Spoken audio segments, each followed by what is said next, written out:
పూరా లోకల్. ఆనాడు మాయలేడి రూపంలో వస్తే ఈనాడు సోషల్ మీడియా రూపంలో వస్తున్నారు. లేని అవాకులు చవాకులకు మంత్రముల మీద ఈరోజు ప్రచారాలు చేస్తున్నారు, ప్రత్యక్షంగా పరోక్షంగా. ఈనాడు టెండర్ల గురించి కొన్ని పత్రికలు రాస్తున్నాయి. సింగరేణిలో కొంత కుంభకోణం జరిగింది, బొగ్గంత మాయమైందని.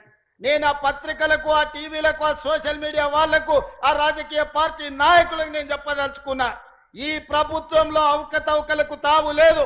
అనవసరమైన ప్రచారాన్ని, తప్పుడు ప్రచారాన్ని కల్పించడం ద్వారా అపోహలు కల్పించి మళ్ళీ శుక్రాచార్యుడు, మారీచుడు, సుబాహుడు బలపడడానికి మీరు ప్రత్యక్షంగానో పరోక్షంగానో సహకారం చేస్తున్నారు. మీకు మీడియా పంచాయతీలు ఉంటే తలుపు మూసుకొని కొట్టుకోండి, లేకపోతే ఒకరి మీద ఒకరు బురద జల్లుకోండి. అందులో మమ్మల్ని లాగి ఆంబోతులు కొట్లాడితేనంట లేగదూడల కాళ్ళు ఇరిగినాయంట. ఇద్దరు మీడియా యజమానులు కొట్లాడుకుంటే మీరు కొట్లాడుకోండి, కానీ మా మంత్రులని బదనాం చేసే కార్యక్రమాన్ని మీరు తీసుకోకండి.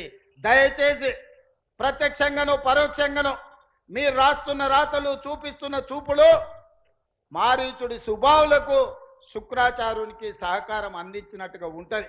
ఒక్కసారి ఆలోచన చేసి వాస్తవాలను తెలుసుకొని రాసే ముందు మమ్మల్ని వివరణ అడగండి.